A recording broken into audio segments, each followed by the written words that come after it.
Good morning student. तो last lecture में हमने ह्यूमन रिप्रोडक्शन का इंट्रोडक्शन लिया था और मेल रिप्रोडक्टिव सिस्टम का थोड़ा ओवरव्यू ले लिया था। ये लेक्चर मैंने कल भी अपलोड किया, लेकिन थोड़ा वीडियो क्वालिटी ख़राब होने की वजह से मैं दोबारा अपलोड कर रहा हूँ। ठीक है, तो आज अपन टेस्टिस के बारे में स्टडी करेंगे, जो primary sex organ male reproductive system का है। तो बच्चों, टेस्टिस जो है उसका डेवलपमेंट जो है वो एब्डोमेन कैविटी में ही होता है, पेल्विक रीजन में, है ना। तो टेस्टिस का डेवलपमेंट कहाँ स्टार्ट होता है? एब्डोमेन में ही होता है।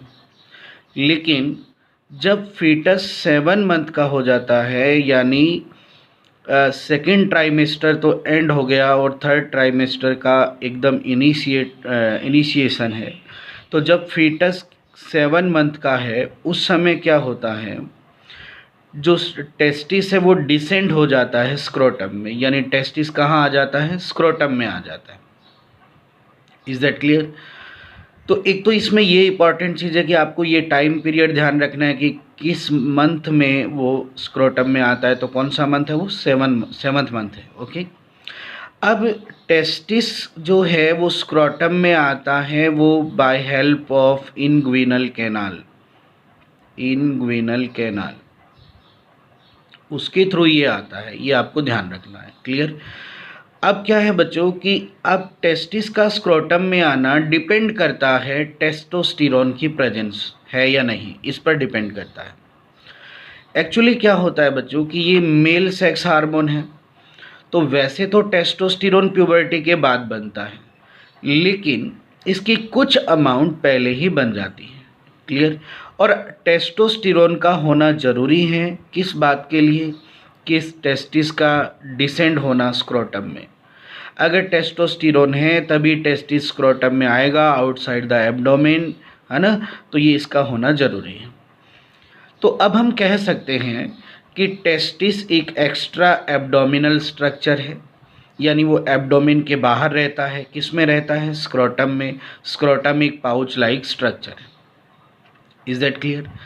अब बच्चों, ये सोचना ज़रूरी है कि टेस्टिस का स्क्रोटम में रहना क्यों ज़रूरी है। ये इसलिए ज़रूरी है कि स्क्रोटम जो है बच्चों वो एब्डोमेन के कंपेयर में लो टेम्परेचर मेंटेन रखता है। कितना? 2 से 2.5 डिग्री सेल्सियस।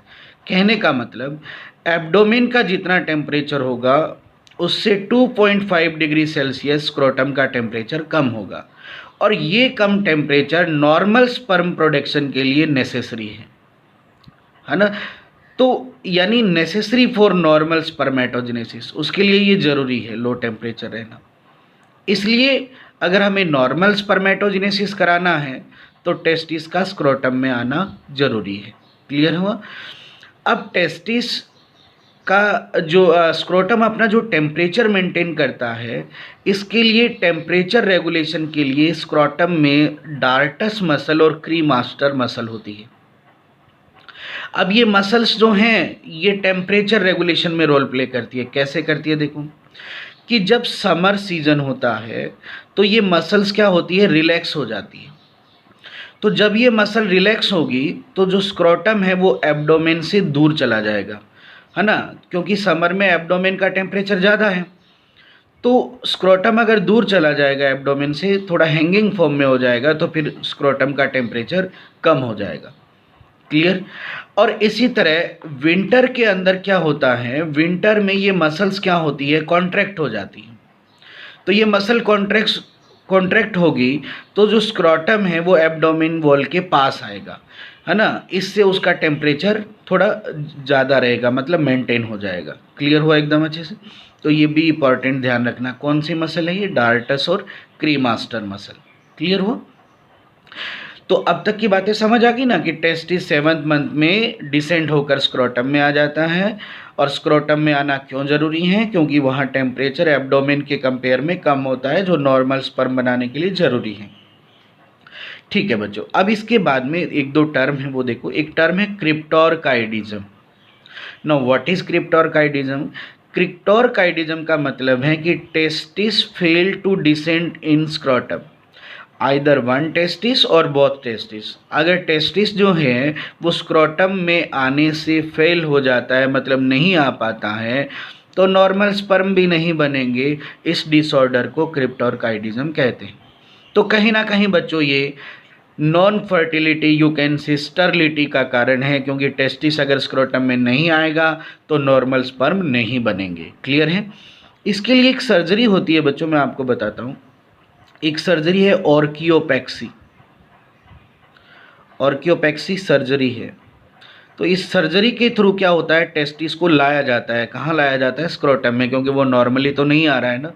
तो ये इस और क्रिप्टोरकाइडिज्म का ट्रीटमेंट है, यूँ समझिए आप, ये इसका ट्रीटमेंट है। क्लियर हुआ एकदम अच्छे से? अब बच्चों देखो कि ये तो ह्यूमन के रेफरेंस में मैंने आपको बताया। जैसे एलिफेंट है, वेल्स हैं, डॉल्फिन्स हैं, सील हैं, prototherians, egg laying mammals like ornithorhynchus, इनमें क्या होता है बच्चों की टेस्टिस परमानेंट एब्डोमेन में ही रहता है। इनकी बॉडी फिजियोलॉजी ऐसी है कि टेस्टिस को स्क्रोटम में आने की ज़रूरत नहीं है। वो एब्डोमेन में रहकर ही अपना फंक्शनल स्पर्म बना सकता है, यानी उनमें कोई डिसऑर्डर नहीं आएगा। क्लियर हुआ? अलग अलग बेटा जो है वेरिएशंस हैं डाइवर्सिटी में, जैसे बैट है, ऑटर है, दीज आर सीजनल ब्रीडर। इनमें क्या होता है, टेस्टिस केवल ब्रीडिंग सीजन में ही बाहर आता है स्क्रोटम में, और अब ब्रीडिंग सीजन के अलावा वो एब्डोमेन में ही रहता है। क्लियर है? तो ये डिफरेंट टाइप का है। अब थोड़ा स्क्रोटम में टेस्टिस की अरेंजमेंट देखो। ये स्क्रोटम एक पाउच लाइक स्ट्रक्चर है बेटा, इस तरह से एक ही है ये। अब क्या होता है बच्चों, इसमें एक आउटग्रोथ होती है, उस आउटग्रोथ को बोलते हैं रेफे। और रेफे की वजह से ये जो स्क्रोटम पाउच है वो डिवाइड हो जाता है दो कैविटीज़ के अंदर।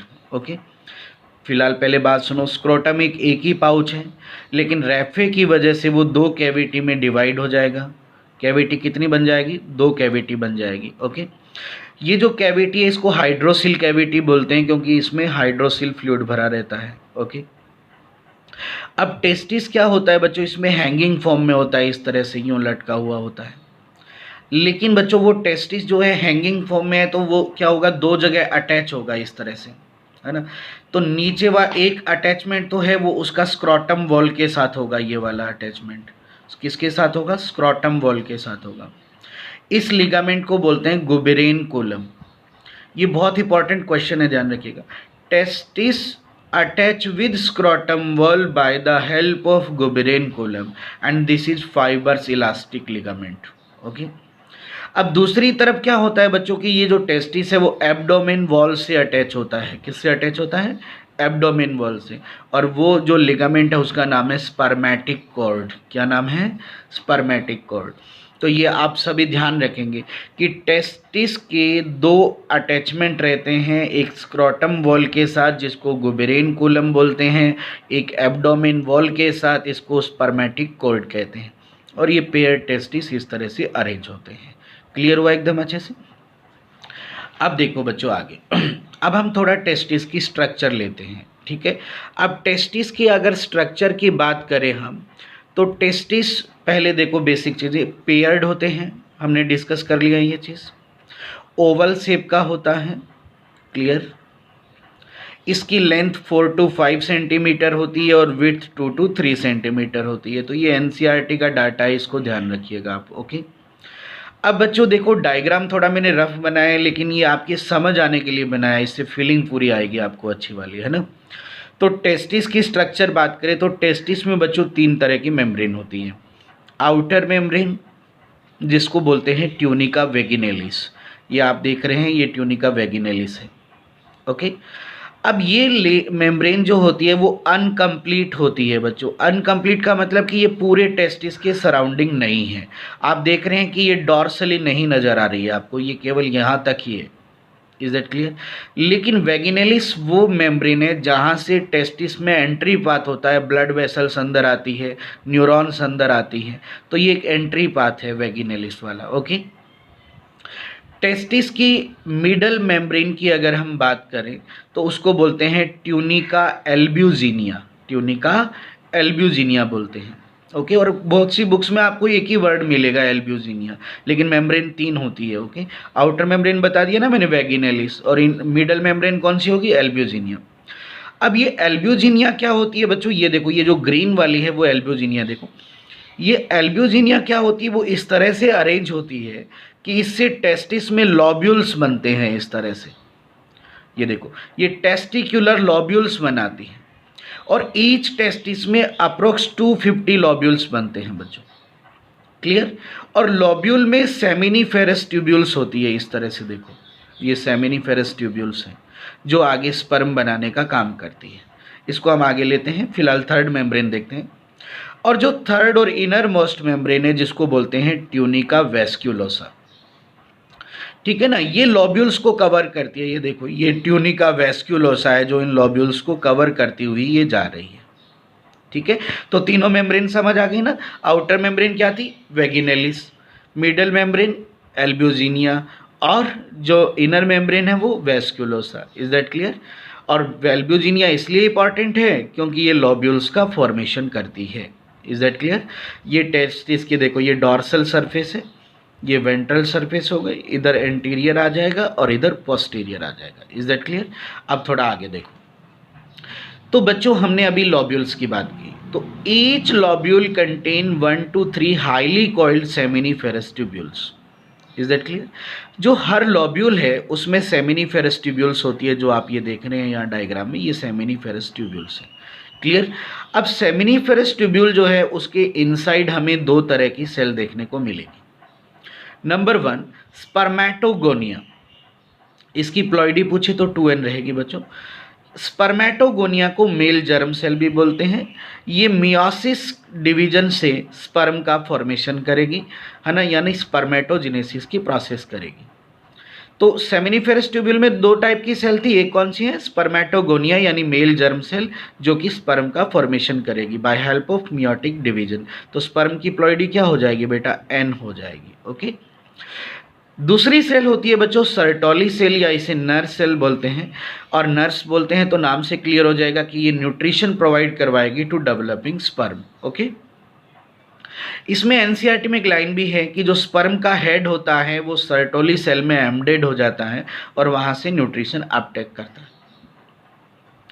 बच्चों आपको सेमिनिफेरस ट्यूब्यूल बेहतर समझ आए इसके लिए हम इसका सेक्शन व्यू देखते हैं। ये देखिए, ये सेमिनिफेरस ट्यूब्यूल से मैंने 3 सेमिनिफेरस ट्यूब्यूल बनाई हैं, 1 2 3। ओके। सेमिनिफेरस ट्यूब्यूल में क्या होता है, मैंने अभी बताया ना, इनसाइड आपको दो तरह की सेल देखने को मिलेगी। तो आइए देखते हैं कैसे। ये सेमिनिफेरस ट्यूब्यूल है, इसके इनसाइड आपको ये क्यूबॉइडल एपिथेलियम नजर आएगा, ग्रीन कलर वाला। देखो ये क्यूबॉइडल एपिथेलियम है, इसी को स्पर्मेटोगोनिया कहते हैं बच्चों, और ये स्पर्म बनाने का काम करेगा। जैसे ये देखो, मैंने ये क्यूबॉइडल एपिथेलियम है और ये देखो मैंने स्पर्मेटोजोआ बनाया ना, यानी स्पर्म बनाया है। क्लियर। और एक आपको कॉलमनर एपिथेलियम देखने को मिलेगा इसमें। ओके। और वो कॉलमनर एपिथेलियम जो है वो सर्टोली सेल का काम करेगा, यानी न्यूट्रिशन देने का काम करेगा। Is that clear. तो ये बताओ, इनसाइड वाली दोनों सेल समझ आ गए। अब देखो, जो सेमिनिफेरस ट्यूब्यूल हैं इनके बीच में ये स्पेस है, इसको इंटरस्टिशियल स्पेस बोलते हैं। इस इंटरस्टिशियल स्पेस में क्या होता है बच्चों, स्मॉल ब्लड वेसल्स होती हैं, कनेक्टिव टिश्यूज होते हैं, इम्यून सेल्स होती हैं, है ना। ये देखो मैंने ब्लड वेसल्स की तरह एक इंडिकेट किया है। क्लियर है। इसके अलावा जो इंपॉर्टेंट चीज़ है उस पर हम डिस्कशन करते हैं। इसमें क्या है बच्चों, लीडिंग सेल्स होती है, तो इसको हम थर्ड सेल बोल देते हैं ना। ऑलरेडी हमने दो तरह की सेल पढ़ ली ना, स्पर्मेटोगोनिया और सर्टोली सेल। तो इस इंटरस्टिशियल स्पेस में लीडिंग सेल्स होती हैं, या इन्हें इंटरस्टिशियल सेल्स कहते हैं। ये एंडोक्राइन का काम करेगा, एंडोक्राइन मतलब हार्मोन बनाने का काम करेगी लीडिंग सेल। ये क्या करती है बच्चों, एंड्रोजन्स बनाती है। And what is androgen, once again the very important question. Androgen is a group of male sex hormone, not a individual hormone, this is the group of male sex hormone. Okay. तो androgen synthesis by Leydig cell, where present Leydig cell, in interstitial space, so we can say Leydig cell is a interstitial cell. Okay. तो androgen का जो main hormone है उसी को कहते हैं बच्चों हम टेस्टोस्टेरोन। Is that clear. तो testosterone synthesis by Leydig cell. Clear हुआ एकदम अच्छे से। तो ये आपका टेस्टिस का स्ट्रक्चर। क्लियर। अब बच्चों इसमें हम थोड़ा हार्मोनल रेगुलेशन भी देखते हैं। तो क्या है बच्चों, देखो hormonal regulation of male reproductive system. अब बच्चों आपने सीएनएस का नाम सुना है, central nerve system. Central nerve system का ही फोर ब्रेन का एक पार्ट था hypothalamus. You also know master gland known is hypothalamus. Is that clear. तो हाइपोथैलेमस क्या करता है बच्चों, जीएनआरएच बनाता है, गोनाडोट्रोपिक रिलीजिंग हार्मोन। तो गोनाडोट्रोपिक रिलीजिंग हार्मोन कौन बनाता है, हाइपोथैलेमस। ये हाइपोथैलेमस का जो हार्मोन है वो एक्टिव करता है बच्चों एंटीरियर पिट्यूटरी ग्लैंड को। ठीक है, तो हाइपोथैलेमस ने जीएनआरएच बनाया और उसने एक्टिव कर दिया एंटीरियर पिट्यूटरी को। एंटीरियर पिट्यूटरी अब क्या करती है बच्चों, गोनाडोट्रोपिन्स बनाती है। गोनाडोट्रोपिन्स दो होते हैं, एलएच और एफएसएच। 11th में पढ़ा हुआ है ना आपने ये। एलएच की फुल फॉर्म ल्यूटिनाइजिंग हार्मोन, या इसे बच्चों आईसीएसएच भी बोलते हैं, इंटरस्टिशियल सेल स्टिम्युलेटिंग हार्मोन भी कहते हैं इसे, है ना। तो ये एलएच क्या करता है बच्चों, एक्टिव करता है लीडिंग सेल को। लीडिंग सेल यानी इंटरस्टिशियल सेल को ये एक्टिव करता है। कौन एक्टिव करता है, एलएच, है ना। जीएनआरएच ने इंटीरियर पिट्यूटरी को एक्टिव किया, इंटीरियर पिट्यूटरी ने एलएच बनाया, एलएच ने एक्टिव कर दिया लीडिंग सेल को। अब लीडिंग सेल क्या बनाएगी बच्चों, एंड्रोजन्स बनाएगी। और एंड्रोजन का मेन हार्मोन क्या है, टेस्टोस्टेरोन। ओके, तो लीडिंग सेल ने अल्टीमेट क्या बनाया है, टेस्टोस्टेरोन। अब ये टेस्टोस्टेरोन दो फंक्शन करेगा बच्चों। एक तो ये सेमिनिफेरस ट्यूब्यूल की जर्म सेल को एक्टिव करेगा, जर्म सेल यानी स्पर्मेटोगोनिया को एक्टिव करेगा, जो आगे स्पर्मेटोजेनेसिस से स्पर्म बना देगी।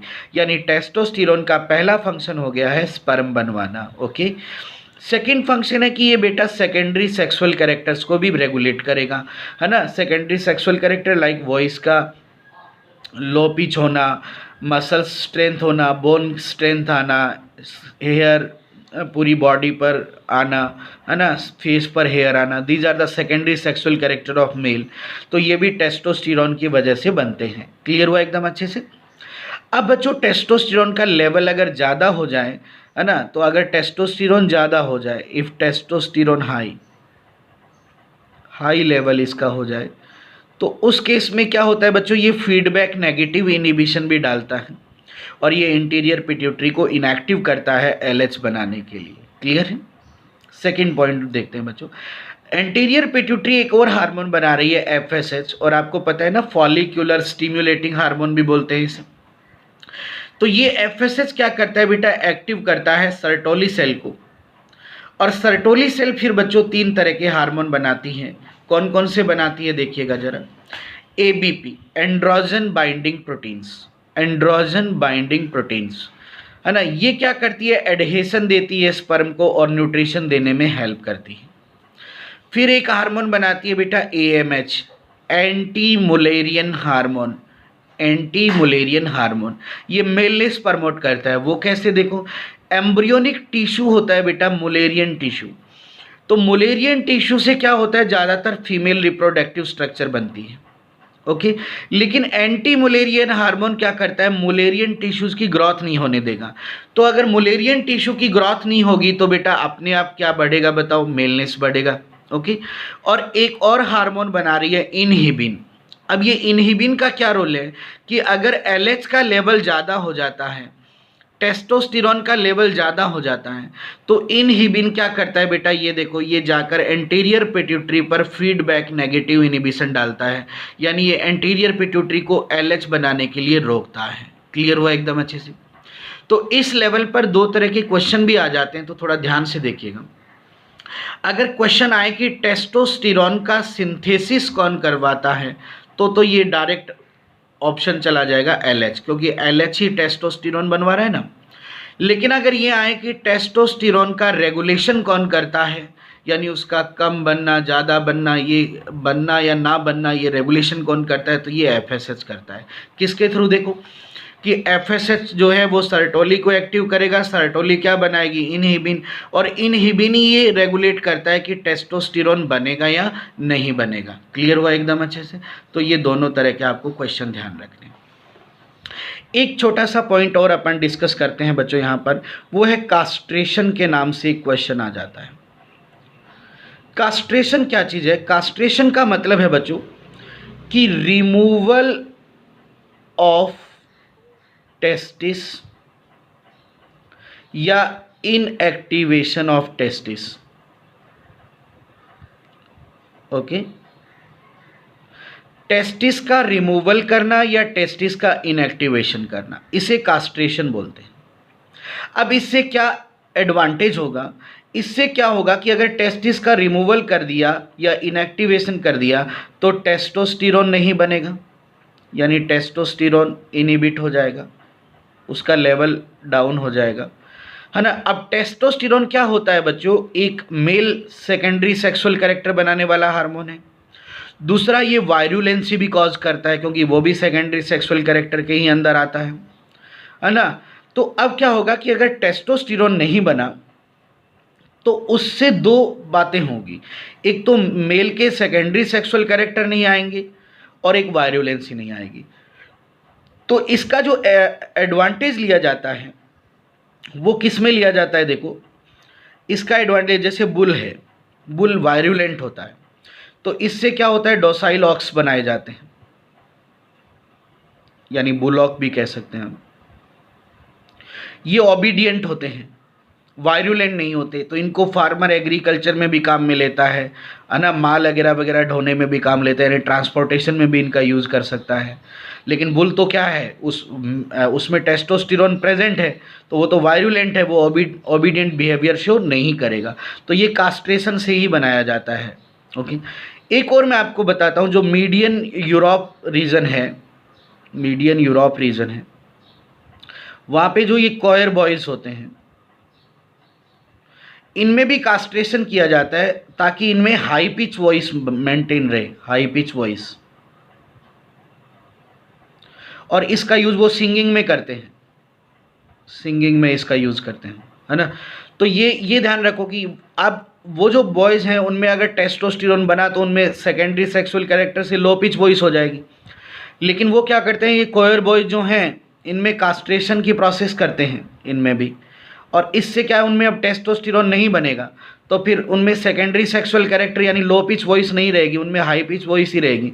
तो फिर हाई पिच वॉइस क्या होती है, और फीमेल लाइक वॉइस होती है, तो इसका यूज़ वो सिंगिंग में करते हैं। ओके, तो आज का लेक्चर इतना ही है बेटा। अब बाकी जो मेल रिप्रोडक्टिव स्ट्रक्चर है वो अपन नेक्स्ट लेक्चर में डिस्कस करेंगे। Thank you.